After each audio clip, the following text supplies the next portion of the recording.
You call yourself a progressive? Yes? Yes. Okay.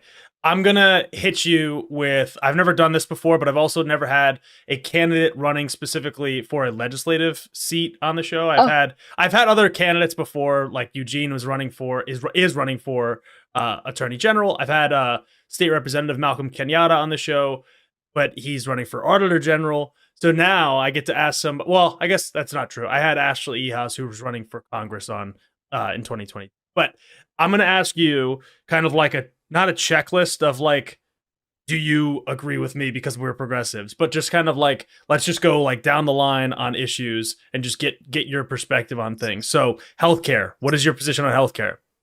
Medicare for all. We're the only developed country that doesn't have a nationalized healthcare system. Right answer. Minimum wage.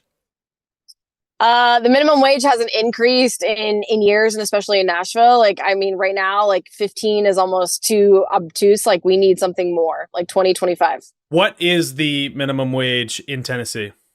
Well, it depends if you're serving at a bar in downtown Broadway, of which it is $2.27. For tipped wages, I would assume is what you mean. Yeah. Yes, for tipped wages. Yeah, it's awful. But I think the bar right now is $17.50 if you're not including healthcare in your contract. Okay. And that's in Nashville specifically? Yes. Okay. And what about for the whole state? Do you know that off the top of your head? No, I don't, but that's probably something I should know. Well, it's $7.25 here in Pennsylvania. So just I'm sure it's the same or less than that because we're a right to work state and yeah. Well, it's the federal is $7.25, so it might be tied with that. But yeah, I understand that you're representing Nashville, so no. Let's see. What about some specifics on maybe on gun control? I know like the issue about running maybe in a southern state or even something like Pennsylvania. Pennsylvania is like the Wild West when it comes to guns for the most part, but like how would you address gun violence? Well, just to say that I grew up in a family of hunters. I think I have one of the most taxidermied houses in East Tennessee with all sorts of critters. And my parents are gun owners. My mom has both my parents have guns. We've always had guns in the house. I just think that, most gun owners in the state of Tennessee, as well as the overwhelmingly majority opinion, is that we need some type of gun control, whether that's safe storage laws. There's just, I think, especially in Tennessee, like we really need to look at the holistic approach to dealing with this because these kind of one-off bills aren't going to tackle the entire issue of gun violence. And in Nashville, we have, there are so many guns being stolen out of cars regularly, weekly. And it's, and even the police here in Nashville don't, they want gun control as well in terms of safe storage laws, et cetera. So, but I do think we need a federal assault weapon ban at the national level. Unfortunately, in Tennessee, things take a lot more time down here to get enacted. So yeah, I understand. What would you do to protect the environment? Yeah, so this one's a big deal, especially in Tennessee, where so when cities pass environmentally sound policies, the state says no, we're good. We're going to preempt that. Yeah. And so what we see is a lot of environmental degradation and pollution in Shelby County, where Black organizers and activists are pushing back, and the state says no. And so I think dumping of toxic waste in Black communities. Hopefully, I'll work with Representative Pearson in terms of dealing with this, as well as energy democracy is a big sticking point for me. I grew up in East Tennessee with the Tennessee Valley Authority that electrified a region in the 1920s and 1930s.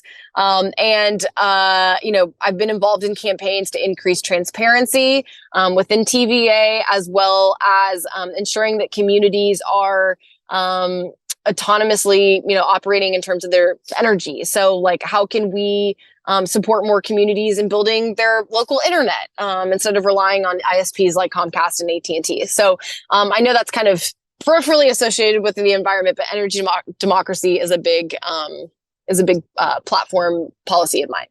Absolutely. And obviously the environment is all encompassing in many ways, so it crosses over. Last one, I suppose, on my firing round here. How about education? Well, I know it's different, so every state's different. So I might be asking you a question that I don't know. I mean, Pennsylvania has its own issues, but because it's so divided up. But what would you do on education? Yeah, so in Tennessee, there's a few, I think there's a lot of ways you can come at the issue of education. One is that we're seeing the far right, especially in Tennessee. I'm sure you have Moms of Liberty chapters in Pennsylvania as well. Oh, yeah. But the far right and the Christian nationalists in Tennessee are trying to dismantle public education through these culture war issues. And so I think, one on the front lines and politically speaking is to be strong, a strong voice for public education, for teachers, for school administrators that are fighting these so-and-so culture wars. The second issue, especially in Nashville, is that the state often, there's a school funding formula. So how much money schools are given in each district, in each county. And often Memphis and Nashville are at the bottom of that receiving end. And so I think in terms of my advocacy as a legislator, it will be to advocate for the Nashville Public School District, as well as stopping charter epidemic, but the interest in privatizing our public education system.